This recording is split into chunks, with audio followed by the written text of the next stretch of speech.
copy all of it. Oh, God, I can't see this. Oh, this.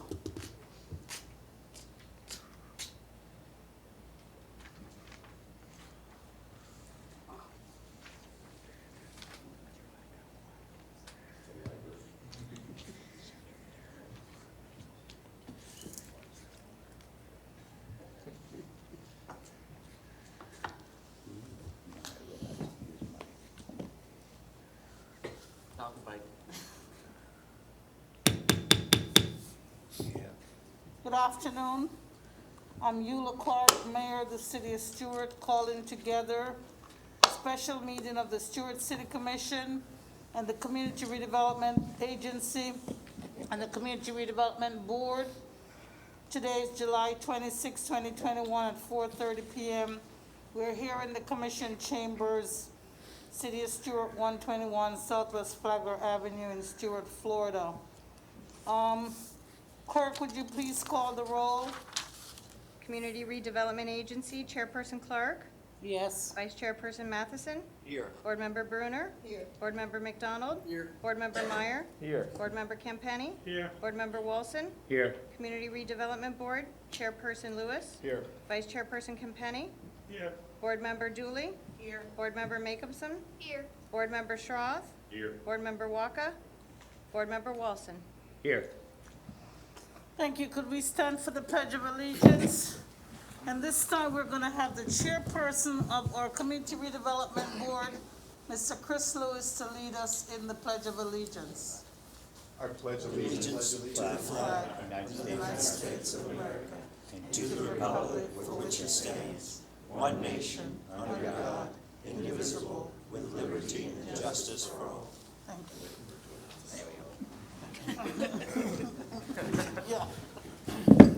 I tried. Chris will do a duo.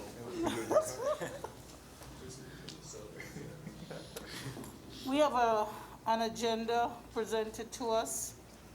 What's the pleasure of the I board? will move approval, Madam Chair. Second. There's been a motion and a second. All in favor? Aye. Okay, thank you. The first item is the execution of agreements with FPL, AT&T, and Comcast regarding underground and overhead, to underground the overhead utilities on the Seminole Streetscape project. Ms. Pinal? Yes, thank you. Pinal Gandhi Savdas, CRA Administrator for the record.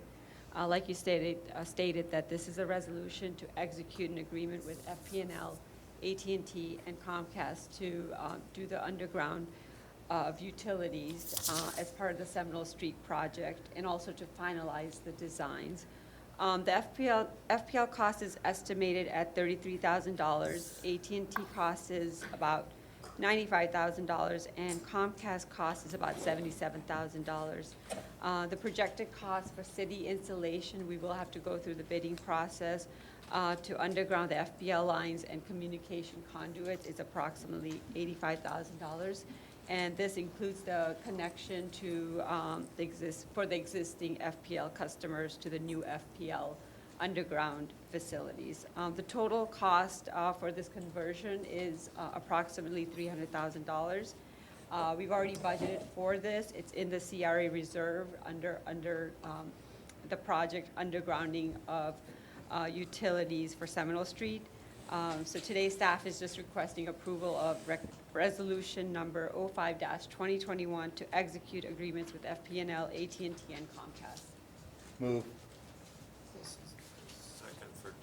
There's a motion by Board Member Walson and a second by Commissioner Bruner. And for discussion. Before we go into any discussion, I just want to go back to our agenda as printed. I noticed that on this particular CRA agenda, there was no motion for public comment. I mean, there's no section for public comment by itself. And I actually have a public comment from someone, but it didn't say exactly if they wanted to be on, whether it's item number 1, 2, or 3. But we'll soon be asking for public comments, so I will see whether or not Ms. McBride wants to comment on the. Open to the public. Right, and we don't, like I said, we don't have that. If the board, Ms. McBride, let's consider this matter, and then we're going to ask if you have a public comment.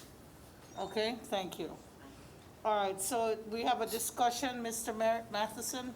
Yes, I'm just curious if, Ms. Gandhi Savras, if you have any idea why such a discrepancy of all the three price quotes? In a sense, they're all doing the same labor, right? Running their own service lines through the same length of conduit. So, did AT&T elaborate at all? And I know we don't really have too much other options if we want this to happen, but, AT&T's 3 times the price of FP&L. We were able to negotiate, I don't have the consultant here, he was supposed to be here today, but we were able to negotiate the price for the FP&L significantly. I mean, when we first started, it was over $100,000, but because of the expertise of our consultant, he was able to really help us with that negotiation. I think it's because it's still wooden structures, so it hasn't been hardened yet. So, they're doing undergrounding. We're paying just a cost difference. It's not the, when you're trying to do undergrounding when it's already hardened, I think it's a little bit more expensive, but it's wooden structure. So we're just paying the cost difference. So If they were to harden, it'd be more FP&L expensive. wants this to happen as Right. part of their, hardening to put it Right. underground. But our consultant is used to work for Right. FP&L. Right, so he knows how to, work with the numbers with them. It could be that and I don't know, but the AT&T could be fiber optic, which is straight glass. And it could be that it's very hard to make turns and stuff with it, but we can probably find that out between now and the time we do it. I guess I'd just be interested if there's any negotiating flexibility with AT&T, and I'm just concerned about such a wide discrepancy of the three. In a sense, the 3 different companies are doing similar work, the same runs. But that's it. Madam Chair, Yes, sir, Mr. Campini? I know this is near and dear to the manager's heart.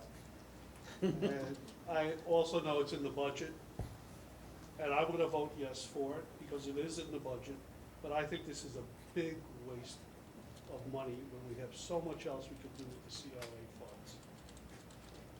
Here, here. Ooh. Thanks. He just wants to do it.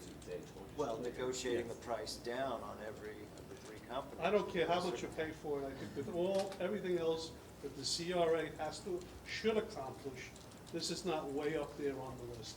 So that's just my thoughts on it. But it's in the budget, so I said I vote yes. Madam Chair, Yes, Mr. Wilson? I'll echo Tom. I'll vote for this because it's something that it seems to be what people want to do. I don't see where in the long term we're going to be when we're done with Seminole Street. What's going to be significantly different as far as access to stores. It's going to be certainly a much nicer place to walk.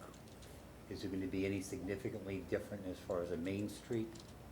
I don't see it. I think that's fine. But I will vote yes. We approved it to be put in there. I think it's worth it. I'll give you that ahead because we're starting with Seminole Street. When we begin to do the other ones, then you'll have my reservations probably as well as Tom's on going forward with these kind of projects. So are you against undergrounding on Osceola?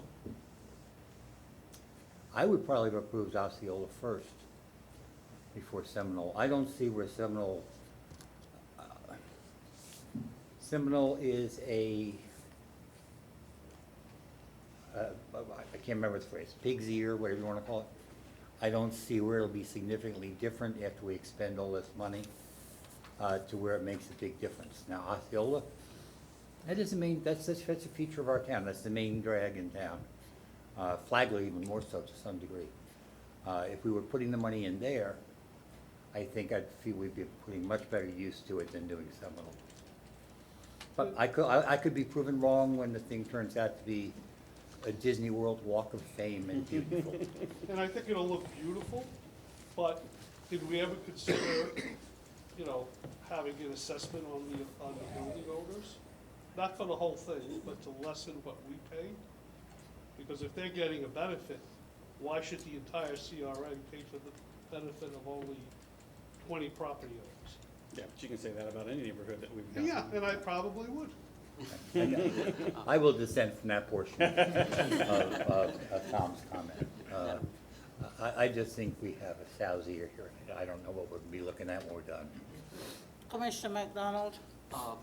I agree that just from a perspective of Osceola Street over Seminole, though I have heard over the years a lot of people talking about how it'd be, as far as the undergrounding of the utilities, both on, but primarily on Osceola, but secondarily on Seminole Street. What I do think is kind of the test is whether we're successful. It's going to, I feel for certain it's going to look very, very good. The test will be kind of how with Colorado Avenue turned out, where there was redevelopment. If we see the building owners redoing the backside of those buildings along Seminole Street, and for example, behind the Black Marlin, turning that area into seating, what is now just where there are trash cans and ice stuff, and they make that nice. And we see them putting new facades on to make it look better so it doesn't look like an alley back there. Then that, I think, is the test of how successful this was. And like Colorado Avenue, we won't know for probably 5 to 10 years. But if it is not successful, I think we need to be keeping those, and we'll start seeing it pretty quick if things are starting to happen. We'll need to take that into consideration in future projects.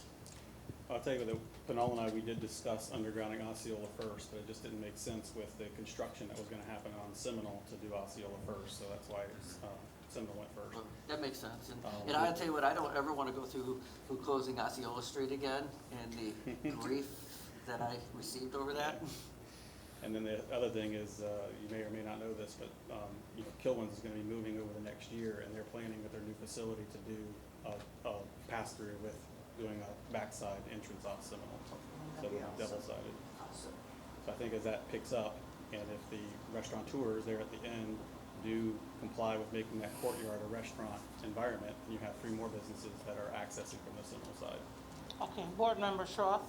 I kind of wanted to echo what Troy said, and I think that, you know, in some instances, like up at Avonlea, like we have enough control over some of the public right-of-way to take on some of that work as part of the project, but once you get into an area where ownership's already been divvied up, you know, really the role of the city, in particular the CRA, is to, you know, invest in those infrastructures, those right-of-ways, and to make investments where you kind of lay the groundwork and the infrastructure for these private property owners to, you know, to do something. And you know, it's not, you know, other people may be able to get a couple more bucks for their properties because of what, you know, what's being done, but the reality is it'll help spur some redevelopment. And you know, to Troy's point, in 3 or 4 or 5 years, we'll be able, you know, we should be able to look back and see that, and you know, quantify it by, you know, taxes, by impact fees, by, you know, development application fees, and that sort of thing. And the other thing too is, if Seminole Street's done and it's done right, when it comes time to do Osceola Street and do it right, you can use that as a little bit of a, hey, you know, the light at the end of the tunnel is there, the ends justifies the means, and the disruption is probably, you know, hopefully a little more palatable than, you know, than it was when, you know, we took out oak trees or we, you know, tried to redo the streetscape, and, you know, there really wasn't that, you know, example to tie it to. Okay, Commissioner Meyer? To give anybody else who might be hesitant about this, for me, it's, you know, certainly it's gonna look nice. I know some people might not agree with the idea of us doing this in order to benefit the property owners that are there directly, although I think that is a benefit. For me, this is about functionality as well.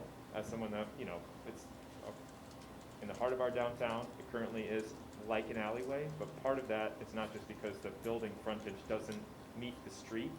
It also is that it is impossible to walk on those sidewalks with those power poles there. So to me, this is a functionality issue, especially with the new residential going on the other side of the street, facing the water. A lot of folks are gonna be walking into downtown from there. They're already downtown walking to dine and shop. Walking on those narrow sidewalks, walking into the street is a safety issue. So, you know, that's, for me, that's why, one of the main reasons why this has been a good idea for us is because we're encouraging more walking downtown. Folks can't walk when there's a giant power pole sitting right in the way. So that hopefully can give somebody some good feelings about this.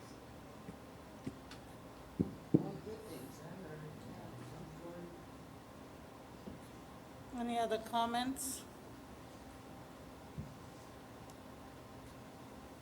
Okay, I'm gonna give Ms. McBride a chance to make her public comment now, or you wanna? I have no idea what it's about, but Should we take a vote? Shall we vote on this item first? Oh, you want to vote on the item? I think we need, Do we have public comment on this, Madam Chair? is your public comment No, on it this isn't. matter? We should take our vote. Okay, then, all right then, so we'll just wait then, Ms. Members of the McBride. public that want to speak on this? Now, is there anybody who wanna speak on this before we vote? Good practice. Okay, Madam Clerk? Community Redevelopment Agency. Board Member Meyer. Yes. Board Member Campani. Yes. Board Member Wilson. Yes. Board Member McDonald. Yes. Board Member Bruner. Yes. Vice Chairperson Matheson. Yes. Chairperson Clark. Yes. Is that it? Okay. Oh, Ms. Helen is gonna. Helen, I Well, guess, the- my- The CRB doesn't do anything? Okay, just the CRA, the CRA item, sorry. Okay, we're going out of order by the agreement of everybody, and we're going to have Betty McBride give a public Helen, I knew a Betty McBride a I long know, time ago. you always call me that, that's okay. My mother never got my name right. I'm Helen McBride, I live on Flamingo Avenue, and it's my habit to let the commissioners know when I see something going on in our city. On July the 5th, I had to run over to Publix to get some eggs and stuff for bacon, breakfast for the boys. And I went down 10th Street, and oh, it was a mess from the 4th of July up. It was just, so anyway, I went to Publix, I was there about a half hour, I'd say, and I came back. And pride in our community. There were 3 gentlemen with, rakes and gloves, and 10th Street was immaculate. They did a fantastic job. So 2 men were facing me and the other gentleman wasn't, but I stopped. And I said, I want to thank you gentlemen for doing such a fantastic job in our city. Well, the gentleman that turned around was Mr. Brinkley. And I know you all know Mr. Brinkley. The other 2 gentlemen, their faces were familiar, but you know me in name. But I just want to thank you commissioners, if you can find out who those, well, Mr. Brinkley and the other 2, they, from Bayou right up to Palm City Road, they had that, you couldn't, because it was, you think someone just took a garbage truck and all the, but it was fireworks. I mean, I had fireworks at my house. Don't tell the chief. But I just, I think if you can find out who they are, give them, those 3 gentlemen, because it was hot and humid, and they deserve a pat on the back. Thank you. Thank you. I think it was Mr. Mitchell and Mr. Jolly, but, not sure, but, thank you. Thank you for recognizing them.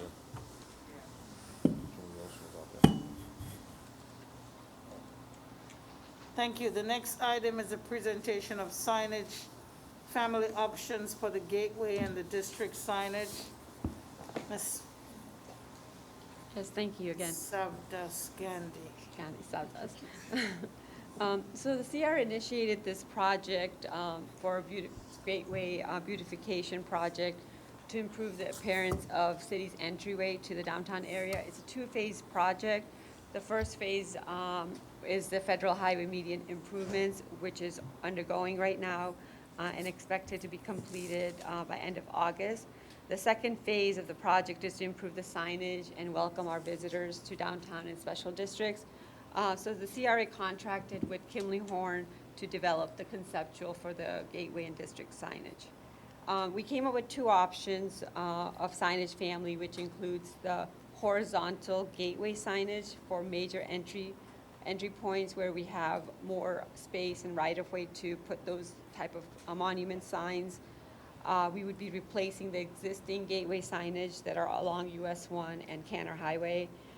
The wider vertical downtown signage is for the downtown entry points, and then the narrow vertical district signage is to let the visitors know that they've entered into a special district. And these are narrow just because we have limited space in our right-of-way as you get closer to downtown. Both of these options were presented to the DBA, the Creek Arts and Entertainment District, and Main Street, and the consensus of all the boards was option 2, which is the wave theme that you see on the bottom. And staff also went one step above and created a poll to get feedback on options from the community. We received 505 responses. The poll concluded that 66% of the respondents liked option 2, 19% liked option 1, and only about 15% did not like either option. The CRB earlier this month recommended option 2 as well. We have a presentation by Brian Good. He's here from Kimley Horn. He'll provide more details about the signage design, material, location, project schedule, and construction costs. Just keep in mind that at the CRB meeting, the CRB board also recommended that we replace the monument sign that was installed by FDOT when the Veteran Memorial Bridge was constructed. And that sign was installed in 2004, and the city would need to enter into a right-of-way permit with the county and take over the maintenance agreement if we were to replace that sign also. That wasn't something that we included as part of our project cost estimate. So I'll let Brian give more details. Thank you.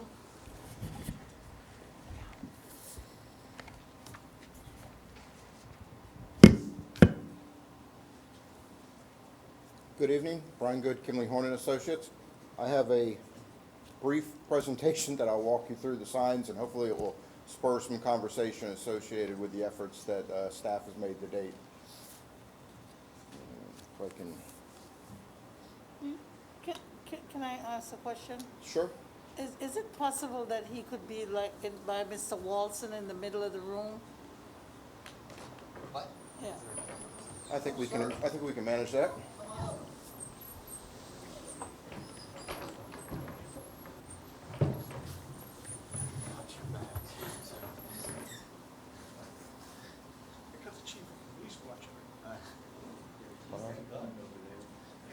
Is it affecting something, Paul?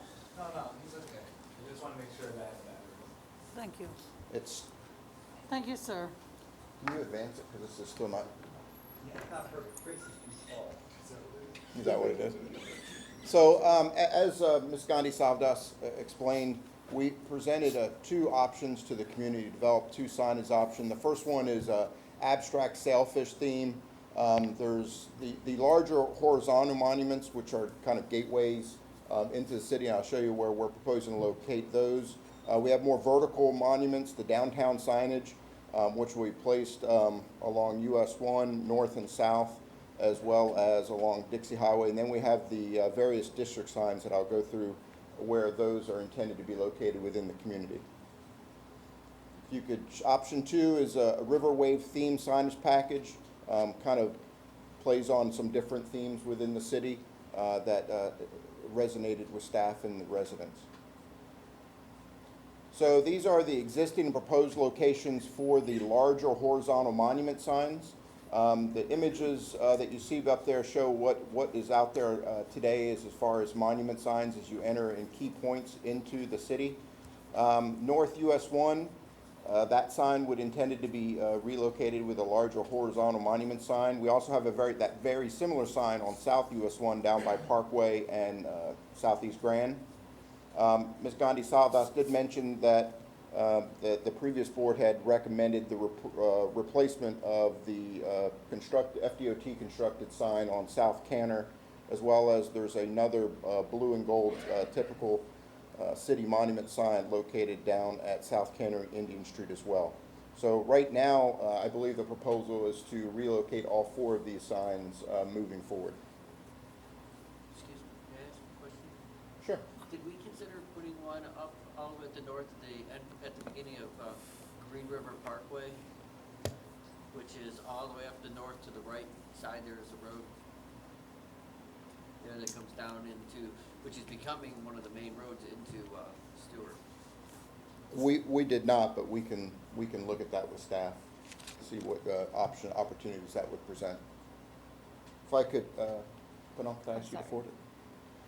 So these are the district signs and the downtown signs to be located within the community. I do have a blow up just to. So this is north of the bridge. We are proposing 2 of the vertical welcome signs. One is by Wright Boulevard, and then the other is down off of Dixie, just south of, I forget the, I'm trying to think of the business name. I can't think of the business name down there, but it's one of the boat dealerships. But there's an opportunity of right-of-way for along Dixie Highway in this location. This is more downtown located. Just to point, the 1s and 2s represent phase 1 and phase 2. The symbols with a 1 located within them are being contemplated for construction as we move forward. The ones with a 2 would be a phase 2 improvement.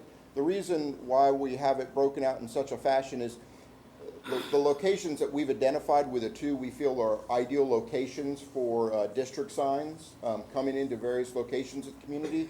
But at the present time, there isn't available right-of-way in those locations to accommodate a sign. So it would be the intention of the CRA that as those parcels redevelop over time to approach the owner applicant at that time for integration of a district sign in those locations because of limited right-of-way that exists today for us to build that within phase 1. So the 2 yellow signs represents the locations that historical district signs would be located. It would be at Flagler Avenue and St. Lucie Avenue, as well as within the Confusion Corner. I believe the end location was within the center roundabout landscape island in the middle was the ultimate location that was selected by staff. Within the Creek District, we've identified a couple signs. One is over there, it's at the north end at Dixie, then the other 2 are at Joan Jefferson Way and US 1 and Ocean. Again, the number 2s aren't intended to be built today, but in a subsequent phase when the right-of-way is available for consideration. And then lastly, we have the Triangle District where we have 4 signs located. We have Colorado Avenue at 5th Street, Colorado at Kindred Street. We have 1 at Kindred at Johnson Avenue within the roundabout or just north of the roundabout. And then phase 2 would be Florida Street at Dixie Highway. We do have a welcome sign, the vertical welcome sign. You see the white circle with a 1 in it. That's down in front of the Seacoast Bank at US 1. This is a conceptual schedule moving forward should the commission endorse this project. We have budget approvals anticipated in September, site-specific design and permitting beginning October through the February of 2022, and then bid solicitation and construction of the various signs beginning in March of next year, extending through October. These are the 2 cost breakdowns for implementation of the 12 signs that have been considered. Option 1 is $285,000 for construction, and option 2 is $270,000.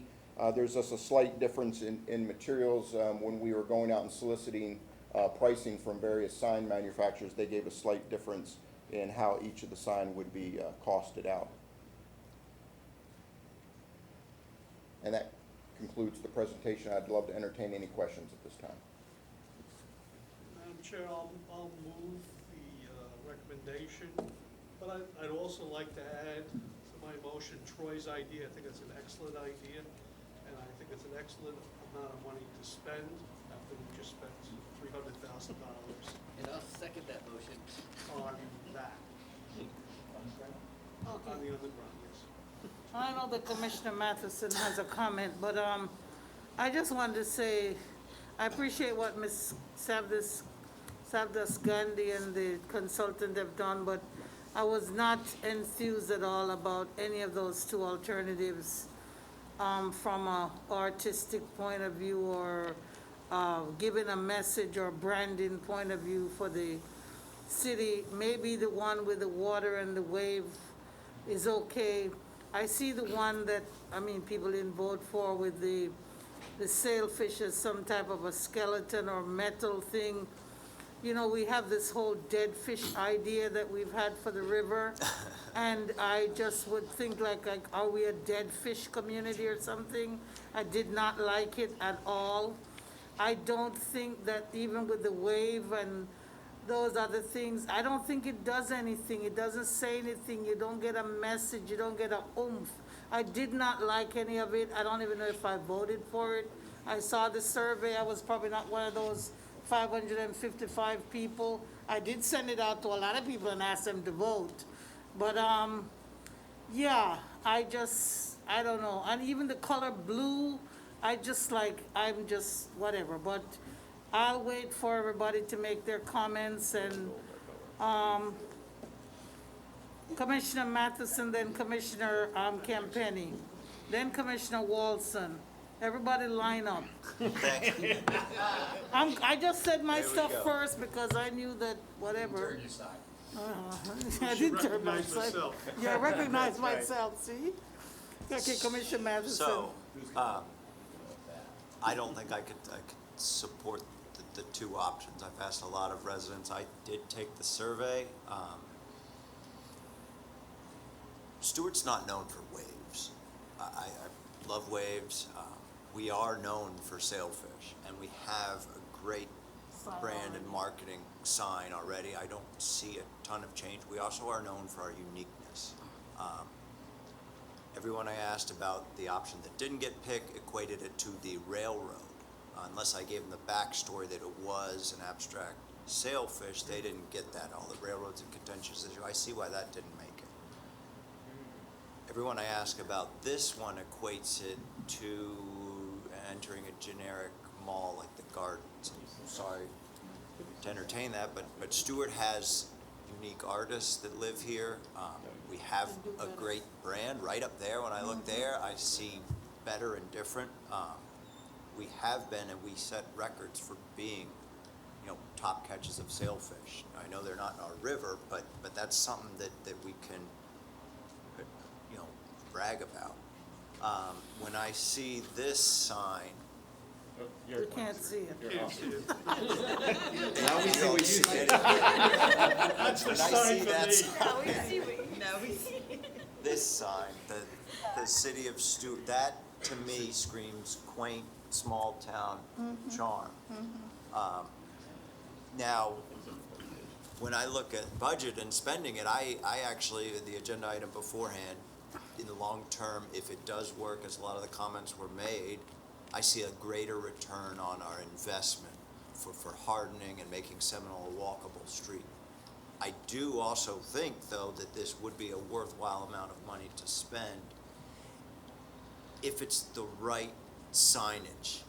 But I think we'd know it's the right signage if everyone I asked about it in the past 2-3 weeks or a month was like, yeah, you got it. But if I even just compare it to the sign I showed everyone, or, what we already have, the answer has been consistent from everyone I've asked, that why are you changing it? That's not unique at all.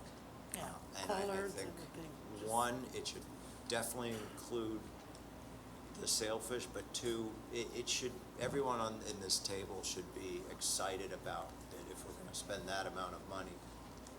to do it, because all it is just enhancing our brand, and we've been there. I mean, the sign that was up was, you know, happiest seaside town in 2020. We've won awards with our marketing as it is and our brand, so I don't know that we need to change it.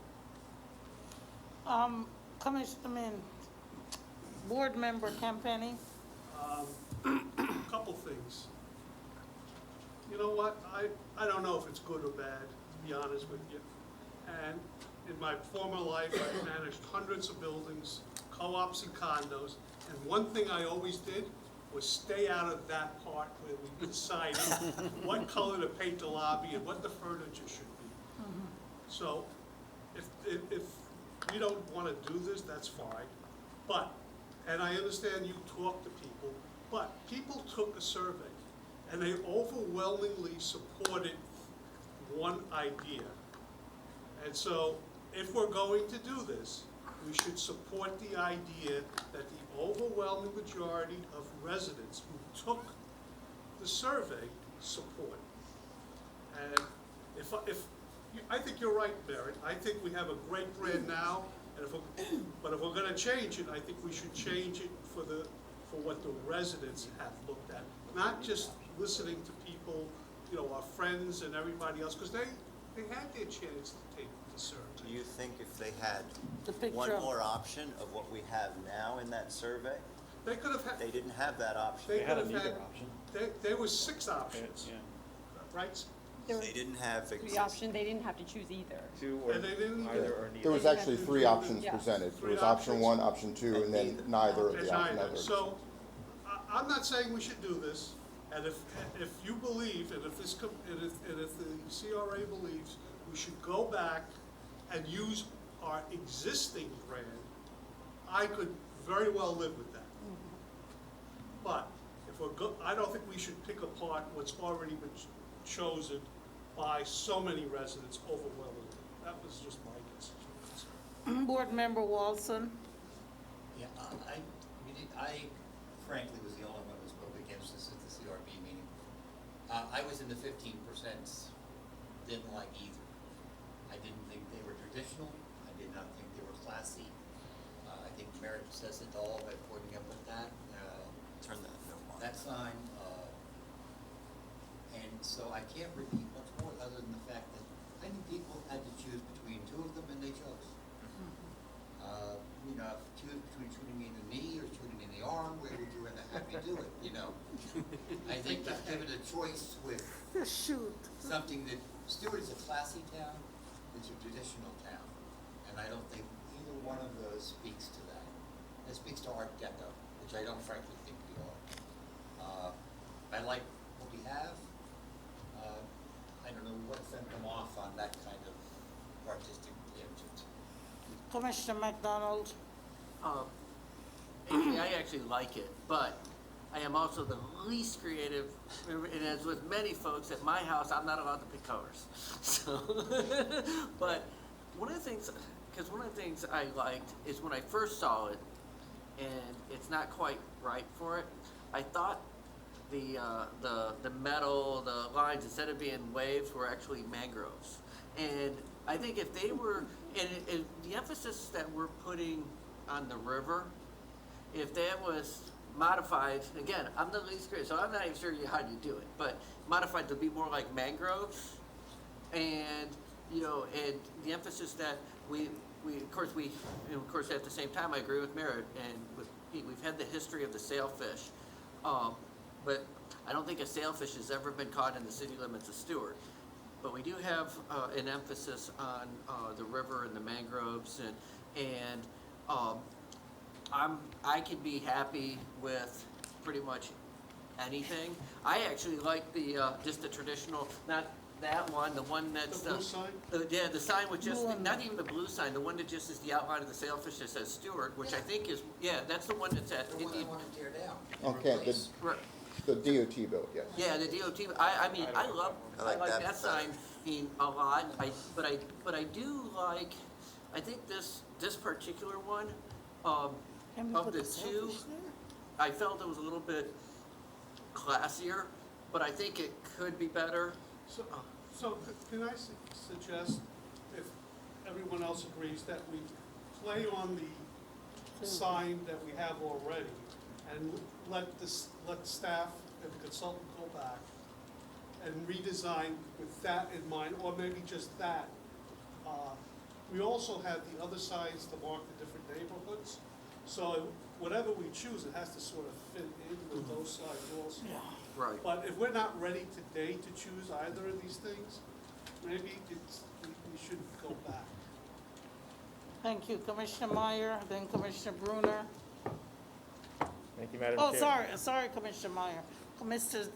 Board Member Schwartz, you have your thing up I was before just him. gonna say, and it kind of just hit me as we talked about it, like, if we're talking about options, the do nothing or the neither option doesn't really portray like the existing situation. So maybe in the survey, that would be part of it, to where, you know, you have your existing signage, you have these two proposed concepts, you know, none of the above might be a fourth option. I mean, that's a pretty simple way to, you know, broaden the choices and see, because I do agree with Pete that the survey, you know, I don't like either isn't the option that really kind of jumps out. Right. at me. Like, I don't know how, you know, I don't know if people correlate that to just keep the existing and maybe. Yeah, they did I not. agree. I don't think it was a way to do it.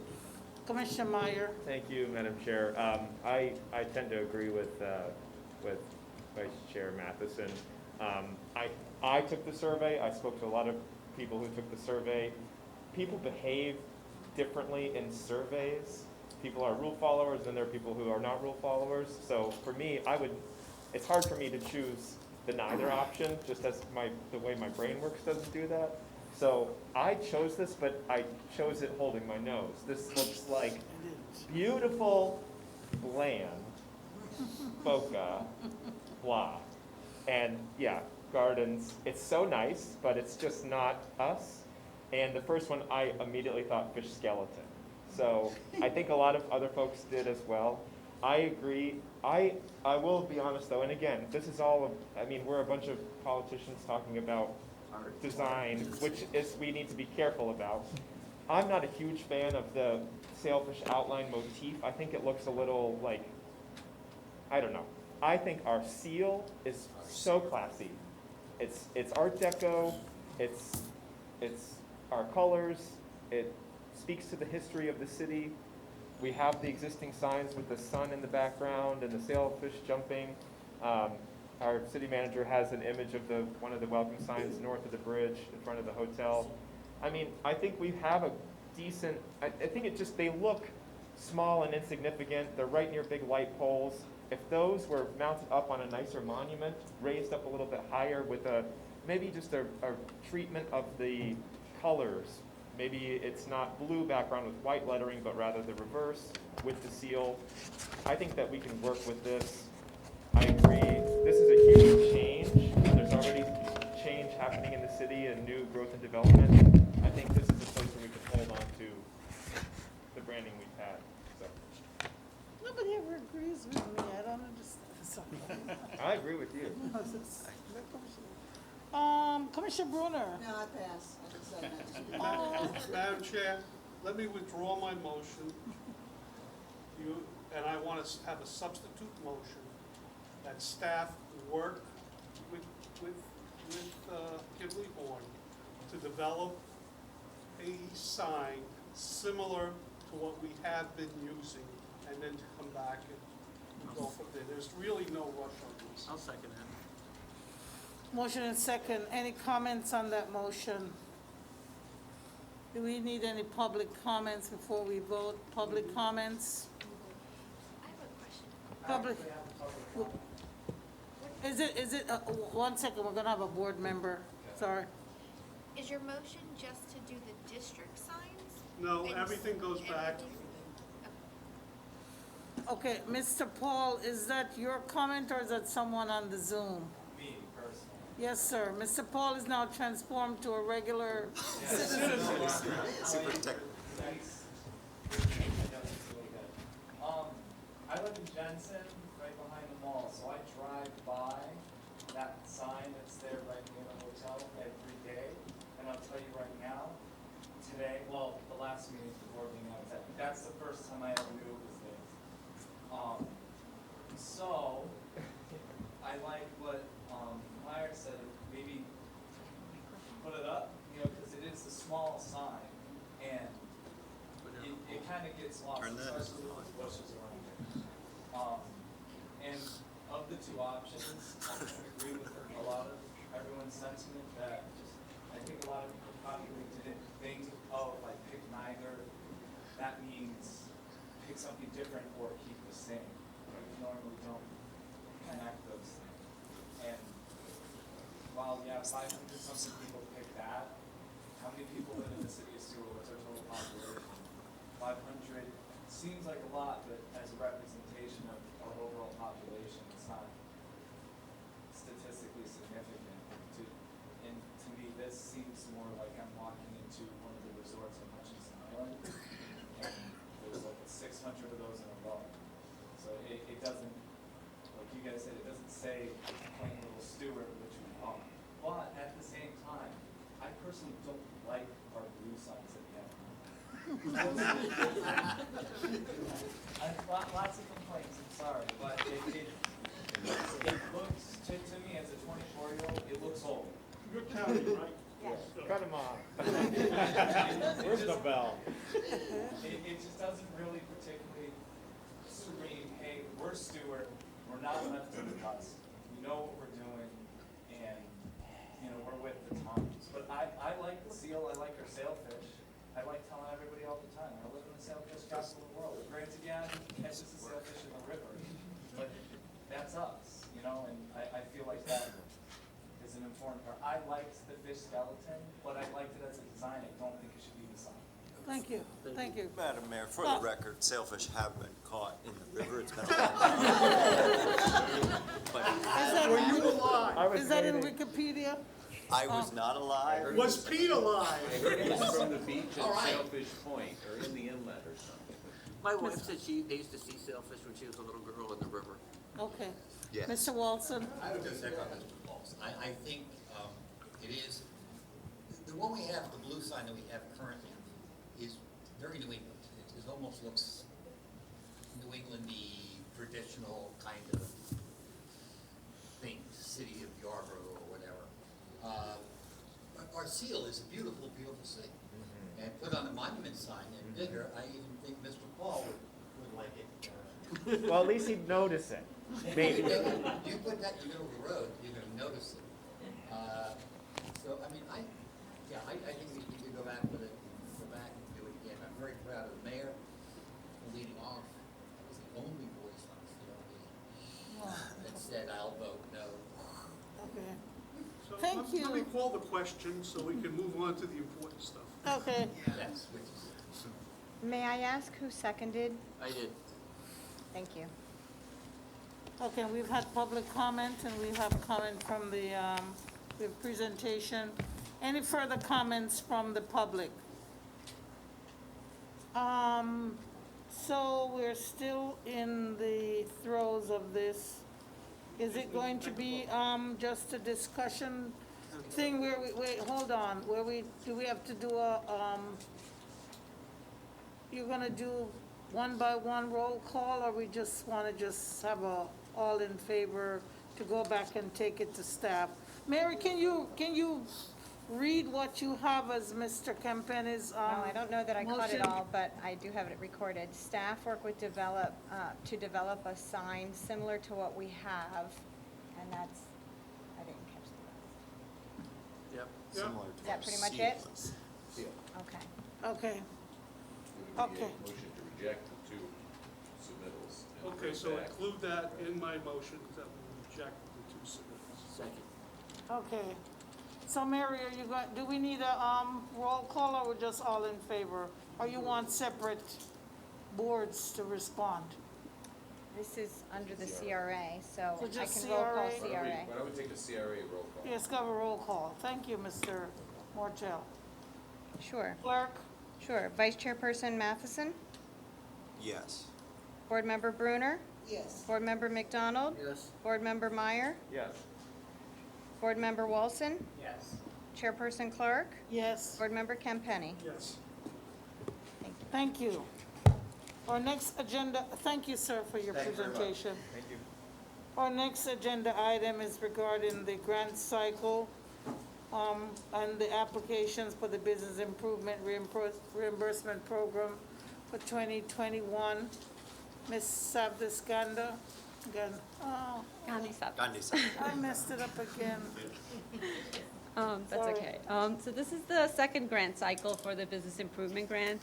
Earlier this year, the CRB and CRA approved 3 applications, and we allocated approximately $21,000 for those 3 applications.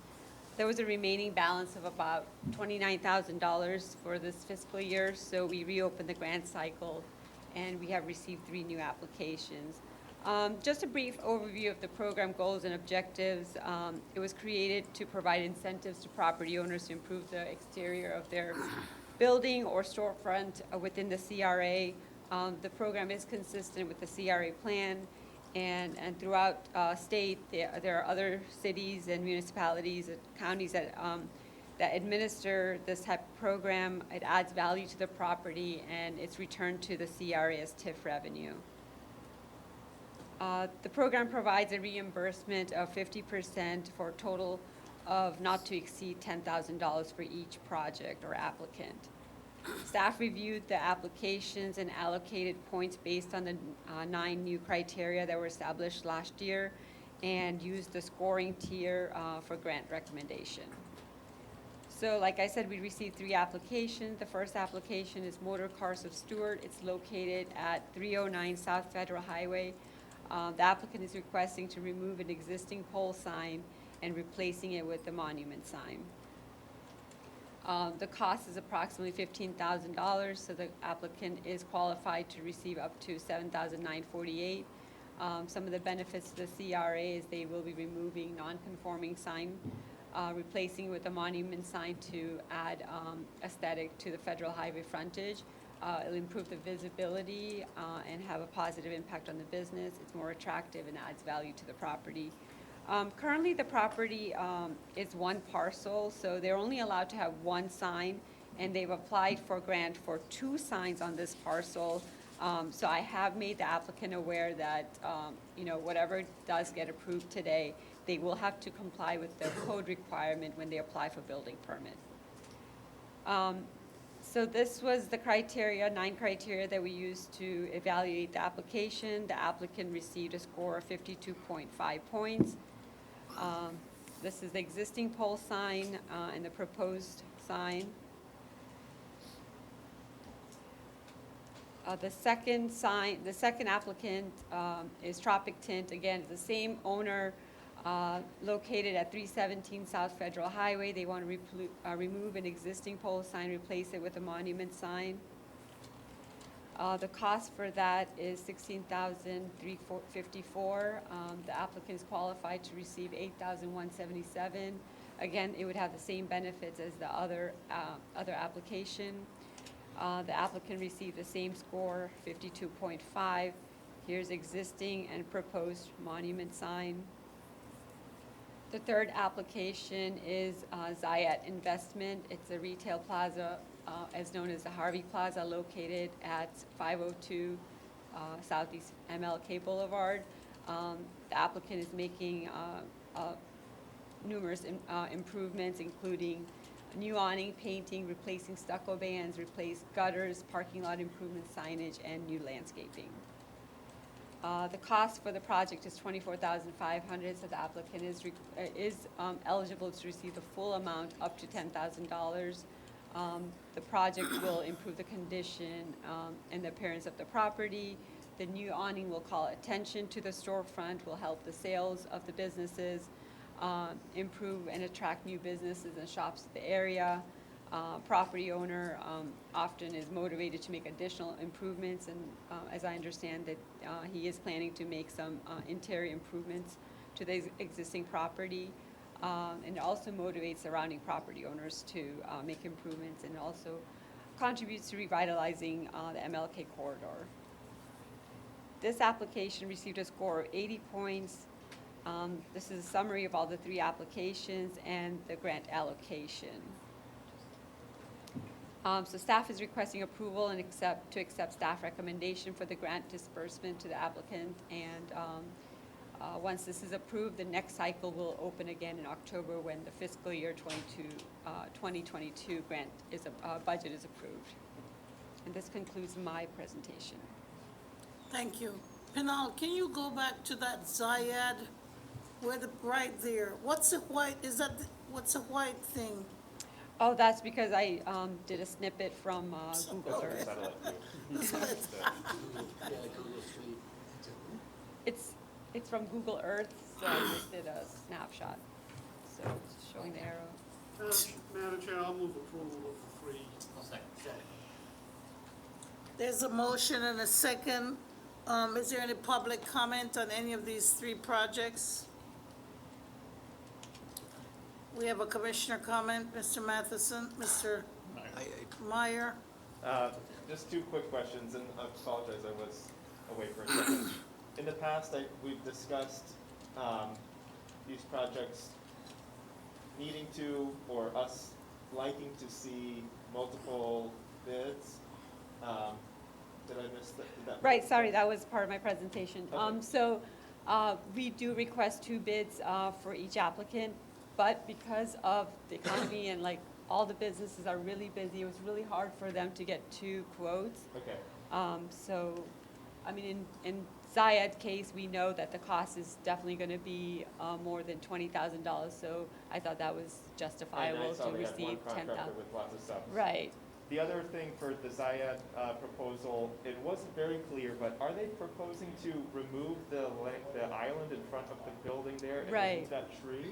I think so, yes. They are removing that. And he is here, the applicant is Okay. here.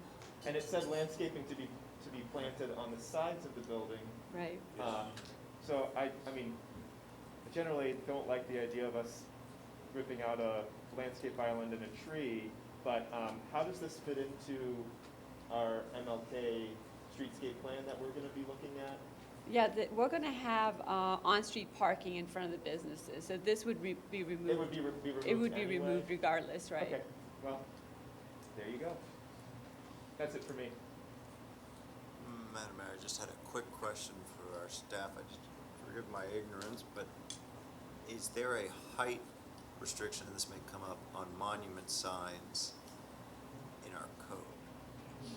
Yeah, on US 1, it's up to 15 feet, and they would have to apply for building permit process and go through that. Yeah, they still have to get Yeah. a permit for all of the signs they have to pass. But it is 15 feet on US 1. Yes, Commissioner. I just have Board one member. comment, and that's with regard to traffic pins. One, what struck me when I saw the signage there is how barren it is of landscaping, and I wish that as part of the reworking of getting the monument sign up, there had been some kind of landscape plan, but perhaps that'll be next year in the business development that they'll come on in and we can help them, help ourselves, because that little stretch there, from that corner all the way up to the next one, has absolutely no landscaping involved. And the lady is more than willing to do it if we kind of work with it. I'd like to see some stuff. I think that'll do more for beautifying it than the monument sign. So, as part of the next year's budget, something that I will bring forward is, because I've heard from board members, something that I'll be proposing is a tree program for US 1 from south of the bridge to Canner Highway. So this little corridor, because it's a downtown gateway to downtown, so we will come up with a tree program, identify location that will work on the property, and we'll work with the property owners to have them apply for the program. I'm just gonna say, now, if we're going to do that, we should do that in coordination with Treasure Coast Planning Council. That was part of their That is- recommendation. that is- Part of their work. But I mean, whatever we do, we should do so that it fits in overall with what they propose, not Right. just throw something out. No, there. it will be, we'll work together. Thank you. Did I hear motions? You had a motion? Yes, we have a You motion and a second. Mr. Schroth? And just kind of in keeping with that coordination with Traffic Coast Regional, when we're working on something like a gateway sign feature, you know, 2 of the spots for gateway signs were literally on this property, so, you know, we're waiting for right-of-way to add these gateway signs as the applicant's coming in with an application asking us for money, you know, I mean, I think we could, you know, kind of be cognizant of all these projects that are in the works and ask for a temporary easement or something that would have allowed that, you know, that project to move forward. So just wanted to throw, I think I mentioned it in the CRB, so just wanted to throw that out there. As projects come forward in the future, just, you know, try to tie all the loose ends together, because a lot of times we won't get one shot at the apple in 10 years. I had tried that with the Hartman property on Martin Luther King Boulevard. And when Mr. Hartman came in originally, before I guess they sold the property now, they were willing to do that, but I don't know if we need to ask the people in the East Stewart area or whenever the rest of the Martin Luther King Boulevard is done, if a gateway sign on that side, because right now they have one that says, "Welcome to East Stewart" at Flagler Avenue, but he did say that there was enough property left over that they could do that, so Yeah, I mean, a lot of times that's it's a a ton of pretty, a project. you know, amicable ask, and if it, you know, if it gets that score of 52 up to 75 or something, that makes life a little bit easier for us. We just need, not growth management, but development to more or less coordinate things better so that we have everything for every project. I don't know how to do it, but we sometimes shoot ourselves in the foot when we're looking to do things because we don't ask. Would you want to consider that part of the motion? That Well- they work with an easement for I mean, I future really don't projects? want to throw a monkey wrench in the applicant's process. I think it's just a comment more for staff to, you know, in the future, try to bring it to our level for, because I mean, it's also a frustration of, you know, being in the application process, getting all the way here, and then being like, hey, go redraw this. I mean, they passed, they have the points. I think we just move on with this, but we just need to do a better job in the future.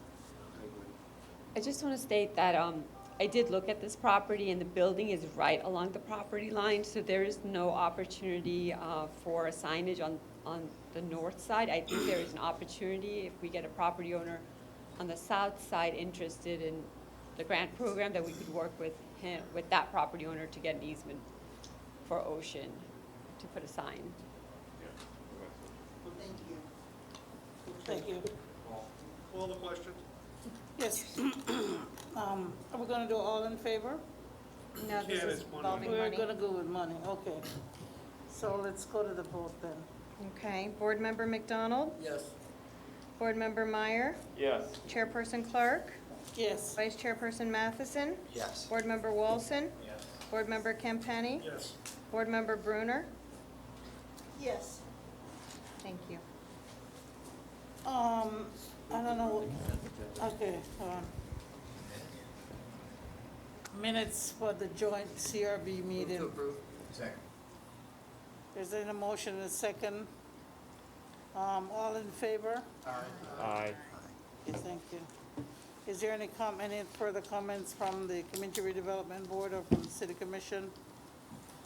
Can I adjourn this meeting? Yes, you may. Adjourned.